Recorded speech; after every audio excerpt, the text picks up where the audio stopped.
Hey everybody, this is Sheets, and I'm going to be going over the UFC card for this Saturday after a week off. I'm glad to have the pretty full card back. There was a fight that was canceled, Haws versus Sam Alvey, but fortunately that we got a replacement fighter in Brandon Allen stepping up under short notice. And the good news also is there's no huge equity bump because of the replaced fighter, because Alves was going to be a pretty sizable underdog against Haws, and he is still a very sizable underdog against Brandon Allen. So you're not getting any equity juice out of from Sam Alvey as a result of the changed opponents.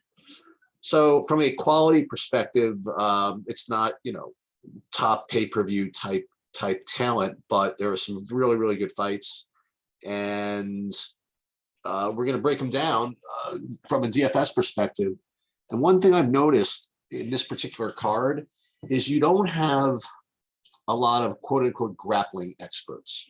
As I've described in many of these reports, there are certain guys you want to look for in finding good DFS plays. Number one, you want that good equity play. In other words, if somebody's completely mispriced relative to their win odds. Secondly, you want guys with high finish equity. In other words, guys that are priced to, are expected by Vegas to finish the fight within maybe 1 or 2 rounds. Third, you could want a guy that's going to be able to put up a lot of volume to get a lot of significant strikes. And fourth, you want someone who has a lot of grappling upside, because of the way the DK scoring system rewards takedowns and control time, and every little strike when you have a guy on the ground, even if it's not very effective, does carry a lot of weight. And sometimes you have guys that, even though they're 2-to-1 underdogs, you want to play them because they're grapplers, so that we know that if they do in fact win, they're going to get a good score. And sometimes you can get a grappler to even lose his fight and still get on the winning lineup. But okay, let's do this the way we always do. First thing is the main event, Strickland Hermansson. This is a fight that you're going to want to have a piece of. I think 100% is certainly reasonable. And again, until they fix the salary algorithm with respect to 5-round fights, these fights are almost always going to project to be in the optimal lineup. It's not always going to work out that way, but you have only a 13-fight card. You give one fight 5 rounds to work with. It's just going to be in the optimal lineup too often to ignore. So barring any real excuse to not put it in, we're going to put it in. If in fact this were a card where you had like 6 or 7 incredible fights with big finishing equity, I would say that there's you could possibly fade it, but on a kind of a nondescript card like this, you just really can't avoid this. And just to talk about the fight a little bit, they both have their strengths and weaknesses. Strickland certainly has the striking advantage, and from what I've heard, he might actually have underrated grappling skills as well.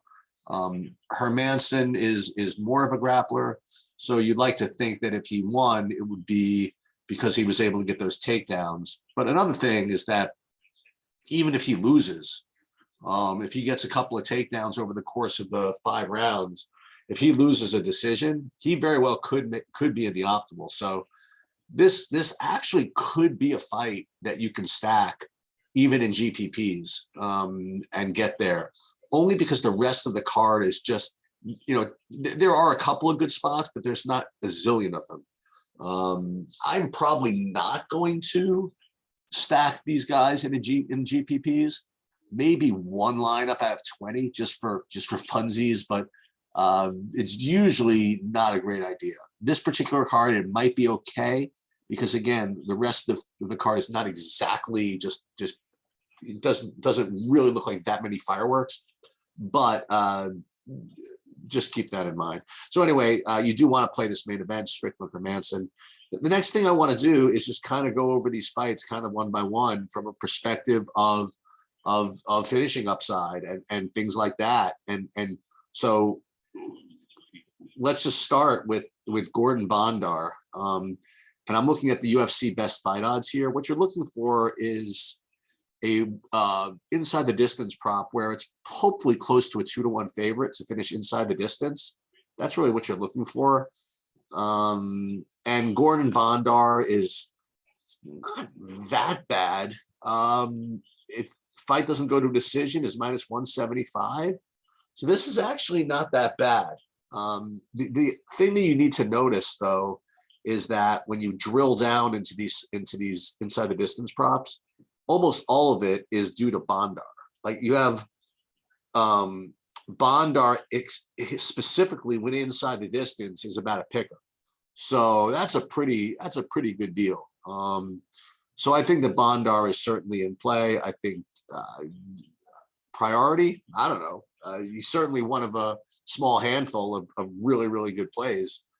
So yeah, I would consider him a priority. I mean, you should try to get him in your lineups. And Malcolm Gordon, no interest. He doesn't have that grappling upside to offset the lack of his finishing upside. So for me, it's Bondar, nothing over here. Stoliarenko versus Davis, just a very poor DFS fight. Poor inside the distance prop. It's basically a 2-to-1 favorite to go to decision. I want just no part of that at all. Okay. Almeida Marquez.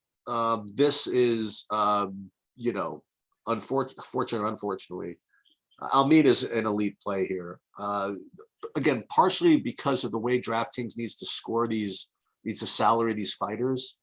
You get these situations where these guys that are 4-to-1 are priced on DraftKings if they were only 3-to-1. And just the only reason is they don't want to make guys 13,000. So you'll get a guy like Almeida who really should be 10,000, but they price him at 9,400. So there's just a lot of intrinsic win odds in that type of price. Plus the fact that he's basically a pick'em to finish inside of 1.5 rounds. So it's a very, very strong play. And I would start with him as kind of that guy you want to get in as a premier spend up. Jason Witt, Philip Rowe, really, really good fight to target here. You see the odds are pretty close to pick 'em. And you have a fight and doesn't go to decision prop of about 2-to-1, which is really, really strong. Plus you have Jason Witt, who is not as much of a finisher, but he has grappling upside, comes from a good camp, that Glory MMA camp with James Krause, who we always like to play. So either of these guys are really, really strong plays, and I would attack both. I would roster both of them, not in the same lineups, but I would make sure to, really prioritize this fight. You have good pricing here, 7,800, 8,400. I think that if whichever one of these guys win is going to end up being the optimal lineup. So that's something that you really want to attack. Next, Barriol versus Injikani. I don't really like this fight. It's pretty pedestrian inside the distance prop, only like minus 135. One thing I will say is that I've absorbed a lot of content this week, and for a pick'em fight, can't find a single tout who likes Njokuani here. I mean, all I'm hearing is Marc-Andre Barriol. And if that's the case, why is he only minus 120? So if anything, I would probably lean Njokuani just for leverage and ownership purposes, because I don't think anybody's going to play this guy. I think that all the touts have been all over Barriol as the play. And, I don't like him anyway because of the inside distance. Probably if they had to do anything, I would just play the other side. Trezeon versus Dawodu, poor inside the distance prop. It's an underdog to go to finish. Just not something that you want to play. Probably going to pass on this. Not a huge amount of grappling upside for either side. Again, just kind of a fight to avoid. Miles Johns versus John Castaneda. Another 2-to-1 favorite. Fight doesn't go to the decision. Sort of poor. I mean, it's not terrible, but definitely not the best. So I'm probably inclined to avoid this fight. Let's see if there's any price difference you could come up with here. Not really. I think it's priced somewhat fair, 8,900 to 7,300. based on a 2-1, 190 favorite, 220 favorite. So it's probably just a pass. Okay, so you want to deal with the Alvey fight first? Let me just find it here. Yeah, so Sam Alvey was thrown to Brandon Allen, and he's a 4-1 favorite. So we look at that, and unfortunately for Alvey's, this is a tough, you usually get a break when the guy you're fighting drops out. They give you somebody you can beat. Here, you give him somebody who's even worse of a chance to beat than his other guy. And the price is only 9,300. So again, we have another situation where you have a guy that should be probably 12,000, not 12,000, but maybe 10,000. Given he's a 4-1 shot, he's being priced at 9,300. So you just can't avoid this. So Brandon Allen, good play. Not quite on par with Almeida, just because of the finishing upside of Almeida. But still, I think that Allen can take care of Alvey here. I think both these guys are very, very strong spend ups, just a lot of implied win odds there. Peterson versus Arosa. Not that great. Fight doesn't go to a decision is like a pick 'em for a 3-1 favorite. No thanks. You know what I mean? Like that's something I just want to avoid. So I really have no interest in this fight at all. Next, Brian Battle, Trezeon Gore. Fight doesn't go to a decision, -165. All right, not the worst in the world. You want to drill this down a little bit. Gore wins by TKO +225. It's actually not that bad. Yeah, Battle is +550 submission or plus. Yeah, Battle wins inside the distance +325, where Gore wins inside the distance +150. So all of the inside the distance prop is for Gore. So what I would say is that if you're going to play anybody in this fight, it would be Gore. I think that I don't think the numbers indicate that Battle is the poor play. So you could pick Gore because he has that KO upside that's baked into that inside the distance prop, and you probably want to fade Battle. So Gore or nothing. All right. So as you'll notice, I haven't really discussed that many really great kind of cheapo underdog plays. I mean, there are a couple of good middling ones. The two underdogs that are probably going to be the most popular are number one in the main event, as we discussed, are Hermanson. And the other is going to be in this next fight, Carlston Harris against Shakhvat Rachmanov. You have Rachmanov is a 2.5 to 1 favorite, and he's priced correctly for this at like 9,100, 7,100. However, 9,072. However, Carlton Harris is going to get a lot of juice, and the reason for that is pretty justifiable.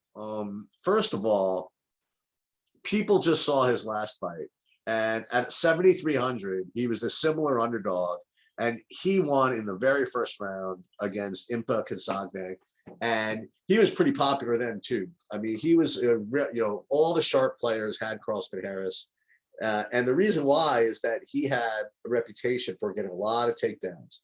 And as I mentioned, this is something that you really want out of a DK fighter. Now, as it turns out, he didn't even need to. He just basically kicked his ass and didn't even need to take him down, which is also pretty promising to show that he's got striking also. But the combination of the fact that we've just seen him win as an underdog like this, plus the fact that he does have that takedown upside in his arsenal. So even if he loses, he could probably get some points. I mean, this is going to be a pretty popular underdog, and probably for a good reason. So the reason why I say it in this way is that if you are going to play a build where you spend up for these 9,400s, you're going to have to come up with something like this. So I'm not going to really fight the chalk if it's in the name of getting those big 9,300 guys. But if you want to play middling guys instead of these 9,400s and somehow avoid having to play both Hermanson and Harris, then you could do it, by just playing the middling underdogs, so again, two different kinds of builds here. You could play the 9400s, and then you're probably just forced to play Crossman Harris. I mean, honestly. As a matter of fact, you're probably going to be, if you want to play those 9300, 9400s, I mean, at least this is what I would do. I would make sure I'd end up playing Crossman Harris and Jack Hermanson. I would just kind of have to. But if you didn't want to do that, and you played all middling guys, so let's say you played Shakhmanov in this fight, or then you can go play somebody in the Jason Witt fight, or what was the other one? Bonder in the first fight. You want to stick with those types of guys. Then you fade Harris and don't need any 7,100 guy to win. Again, it depends on which way you want to go. But Carlson Harris is a strong looking underdog, that's for sure. And as I kind of alluded to, I mean, if you play Rachmanov, you're getting a tremendous fighter and you're getting some kind of sneaky leverage here. You know what I mean? Because I'm telling you, Harris is going to get a lot of ownership, and for good reason. He's a really, really good play. But if you can get away with this and you play Rachmanov, not that Rachmanov himself is going to be not unowned, but the fact is, if he does win, you get double the love, because you do get to knock out probably some sharp players out of your contest, because I do think that Carlson Harris is going to be kind of the sharp player. I hope that didn't confuse you too much. The second to last fight here, Soriano versus Maximoff. I have this feeling that Maximoff is also going to be kind of is going to be a popular underdog. And the reason why is because you just look at his last fight and you saw that he had 4 takedowns, and he's 7-0 with 4 takedowns. And I think in the other series he was in, he fought a guy who was like 5 million pounds or something, and he beat him also. So I feel as though people are going to be looking for underdogs. You're going to look to Maximoff, and you also get this, and this is kind of ridiculous. Like, even though it's got a United States flag, the fact that it says Maximoff, you have this like kind of this vision of like some Russian grappler genius, and this guy's not that great, I have to say, even though he's 7-0. So don't go too crazy with the Nick Maximoff play. As a matter of fact, I like the other side here. I do like Soriano. Let's look at the inside the distance prop. Yep, it's about -175 to not go to a decision.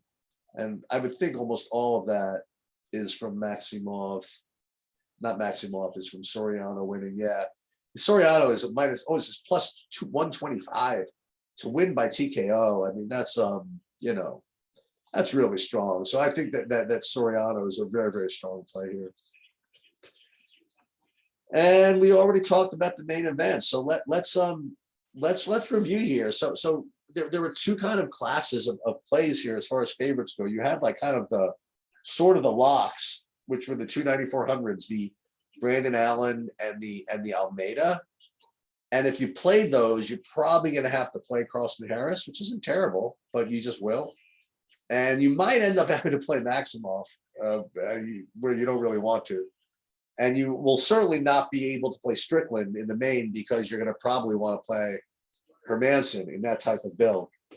So what I think I might do is, just root for those 29400 guys to just bomb out somehow, go to a decision, and do some middling thing where maybe I only play like one underdog, and do a middling thing. I played for that Phil Rowe, Jason Witt, fight. Play, Bonder at, is he 8,900 maybe, Bonder? Yeah, or 91. It's a little better than 93 or 94, that's for sure. And